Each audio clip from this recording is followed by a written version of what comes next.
അതിൽ ഉപ്പുമാവും വാഴപ്പഴമാണ്. ഉച്ചഭക്ഷണം ചോറിനൊപ്പം തോരനാണ്. ശനിയാഴ്ച മട്ടൻ കറിയുണ്ട്. അത്താഴം കപ്പപ്പുഴുക്ക്, രസം, അച്ചാർ എന്നിവയ്ക്ക് ചോറുണ്ട്. വെള്ളിയാഴ്ച ചോറിനൊപ്പം അവിയൽ, എരിശ്ശേരി, പുളിശ്ശേരി. അന്ന് മട്ടനില്ല.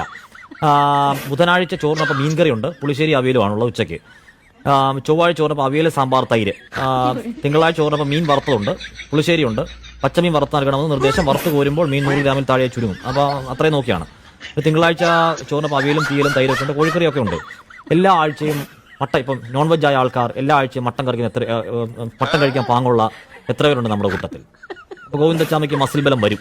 ഇവിടെ ജയിലിലൊക്കെ ഇത്ര സെറ്റപ്പോ ചുമ്മാ അല്ല. ഈ ഗോവിന്ദച്ചാമി ശിക്ഷാ കാലാവധി കഴിയാറായപ്പോഴത്തേക്ക് മതിൽ ചാടി വെളി വന്നിട്ട് പിന്നെ അകത്തോട്ട് കയറിപ്പോയത്. അതാകുമ്പോൾ ഒരു 10 കൊല്ലം കൂടെ നീട്ടി കിട്ടുമല്ലോ.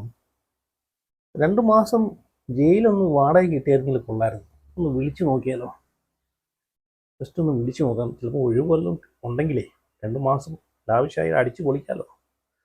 ഹലോ, ഇത് വിയൂർ സെൻട്രൽ ജയിലല്ലേ സാറേ? ഞാൻ കേരളത്തിൽ നിന്നാണ് വിളിക്കുന്നത്. അതെ, 2 മാസത്തേക്ക് ഒരു സെല്ല് വാടകയ്ക്ക് ഇടണം വല്ല വകുപ്പാണുണ്ടോ? ഉണ്ടോ? അപ്പോൾ ഇത് എത്ര മാസം വാടക? ഫ്രീ ആണോ? ഓക്കെ. അപ്പോൾ ഈ ഫുഡിന് എങ്ങനെയാണ്? അതും ഫ്രീ ആണോ? ഓഹോ, ഓക്കെ. അപ്പം ഒരു 2 മാസത്തേക്ക് എനിക്ക് ഒരു സെല്ല് വേണേ കേട്ടോ, ഒന്ന് ഒഴിച്ചു തരണേ. ഞാൻ നാളെ തന്നെ എത്താം. കാരണം ഞാൻ TV യിൽ കണ്ടായിരുന്നു, ഭയങ്കര സെറ്റപ്പ് എന്നൊക്കെ കണ്ടായിരുന്നു. ഓക്കെ, അപ്പോൾ ഞാൻ നാളെ തന്നെ എത്താം സാറേ. ഓക്കെ, ശരി. താങ്ക്സ്. ഈ 2 മാസം മട്ടൻ ബിരിയാണി, ചിക്കൻ ബിരിയാണി എനിക്ക് വയ്യ.